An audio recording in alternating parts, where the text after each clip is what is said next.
about real friends. Hmm. What do you put in quotation of real friends? What's a real friend to you? Do we allow, or do we always have good friends? Because just because we say we have good friends don't mean, some people just be faking the fun. So, what do you consider a real friend? Hmm? Question for you. What do you consider a real friend? Hmm.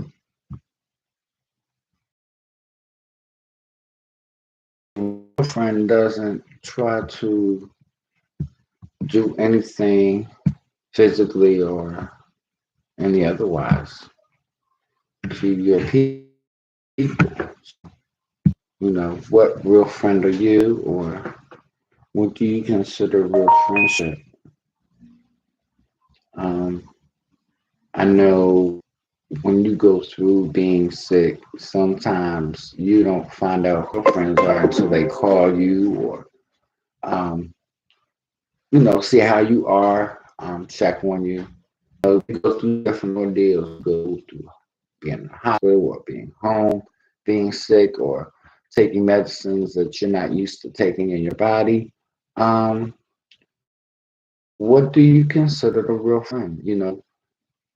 Do you do they support you? Do you do things for them, or is it always just one sided you doing for them and they don't do anything for you? So, what do you consider a real friend? Hmm. Questions. And we're not supposed to jump from subject to the subject, but to prolong what is a real friend, well, how do we elaborate on it? How do we elaborate? Questions? Is there any questions? Do we have any answers for what a real friend is?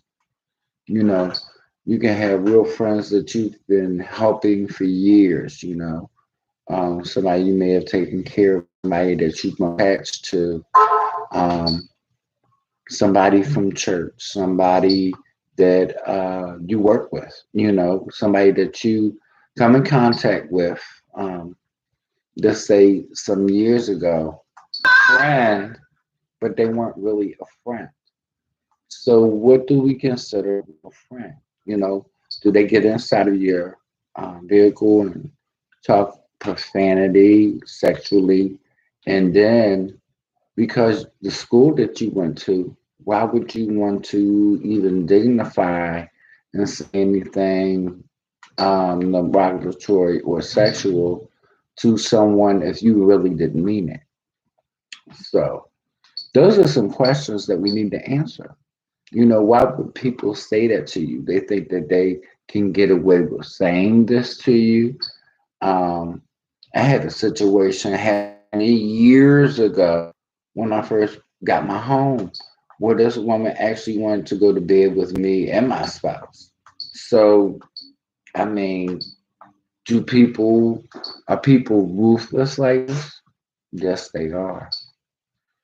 So you have strangers that they come up to you and want to sell you a house or get you money for a house, but they want you to go to bed with them. Is that cute? Hmm. How you feel about that? You ever heard of such a thing? So there's a lot of questions on things. When people approach you, do they approach you in the right perspective or the wrong perspective? Every perspective in your life doesn't mean that it's always going to be good. And it doesn't always mean that it's going to be bad either. But how far are you willing to take it? And people are going too far with friendship and think that they can get away being profanity on your show or put you out there. And then when it's time for an apologize, it takes too long. And then people don't want to hear it no more. You know what I'm saying? Mm-hmm. So when you have real friends, sometimes real friends can go too far. Where while I'm talking, you're going to tell me how to do my job. in a camper. Okay, no, we don't do that. So if anybody that's listening that is either going to work for me or work with me, know that and work etiquette. You're not going to tell me what to do while we're on set or while we're talking. You send me a little note. You don't give me the business on here because I'm allowing you to be on my show. So let's get the understanding. Working together situation. You're not going to correct me while we're yet on camera. We're talking about situations. You're going to tell me no, no, no. What do you mean no, no, no? I'm the one that's doing the show, not you. So when you got people that say that they're your real friends, just remember when they want to critique your ass and you up there saying no, you can't critique me. This is my show. So how you critiquing me? I did something wrong. Let me apologize for my shit, not you trying to apologize for me.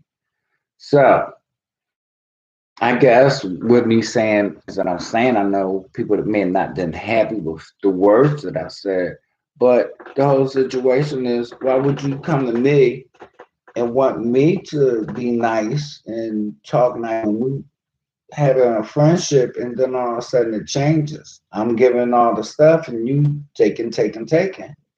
So, when you have friends and even in business, you got to be careful who can be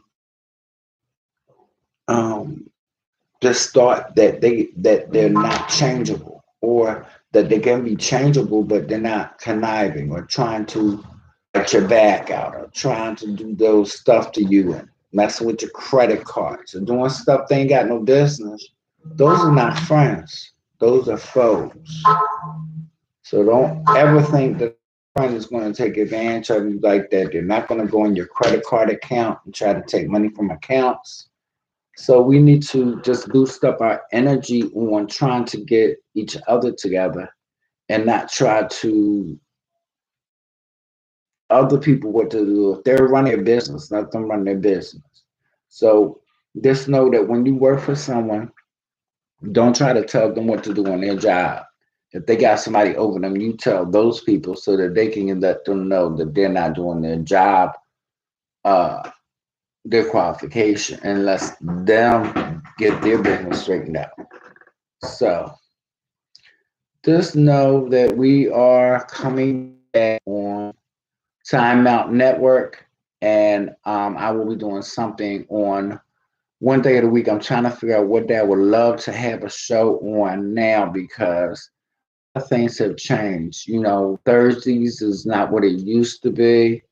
I'm thinking maybe another day like Tuesday or something like that. Have a show on Tuesday, and I'm going to change Men of Black Diamonds to be in later during the week. So just know that I'm trying to do some new things within Time Out. I haven't gotten everything together, but I am working variously to get myself back online, talk more on to different parts of line. I'm on Mimi TV as well. I'm on Twitter. I am on YouTube, and I am on Facebook. So, and also there will be an audio video as well. So just know they're working on 25 different TV stations. Will be publicizing all of these shows and everything that we're going to be doing. Everything will be worked out. Trying to get words said correctly on the show. I'm going to make mistakes. We're all human. So if you're not human, you can't get over your own shit. So don't try to get over mine.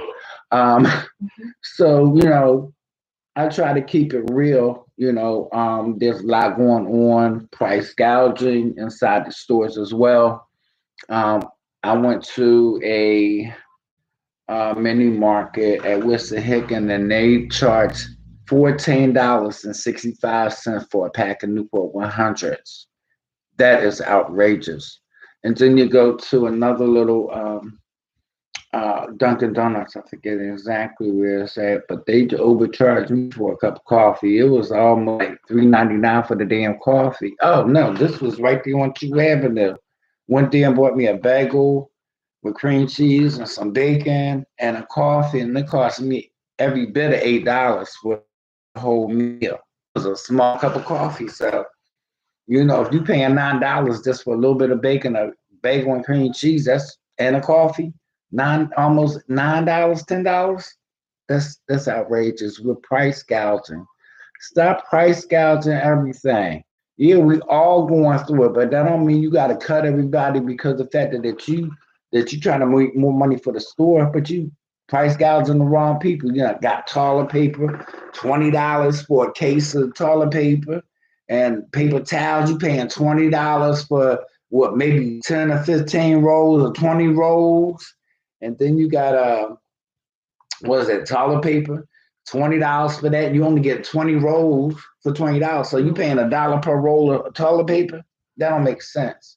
So let's try to bring some of these prices down. Lysol used to be $5.99. It's $20 a bottle. Okay, so how you gonna price gouge? Price gouging just a little too much. All the major supermarkets are having that stuff high. You're paying maybe $15 in there. But you go on the street, shit, they selling that stuff $20 a can, per can of Lysol, regular Lysol, not the fake one. I think they get those for.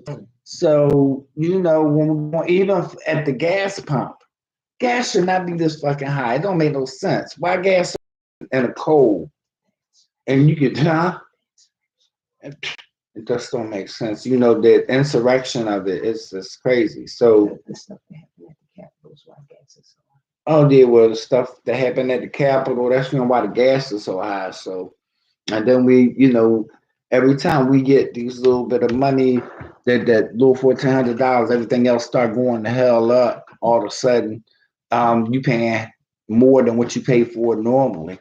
So everything that was one payment, you paying triple the price for it. So now we need to really get a grip, and that every restaurant you go into, not everybody cooking. They microwaving some of that shit that you eat. So don't think that everything's freshly cooked unless you can see it. If you can't see it, you can't say that it's been cooked. They may have had it on the grill one time or another. It's gonna taste like it's been on the grill. They may have put it on there for a few minutes and had that steak out there for a minute. But just like I'm saying, we got to make sure that we understand everything that we're doing, everything that we're saying to each other. There's so much going on out here in the world. So, we have to look out for each other. When it comes to the snow, you got a whole bunch of people trying to park.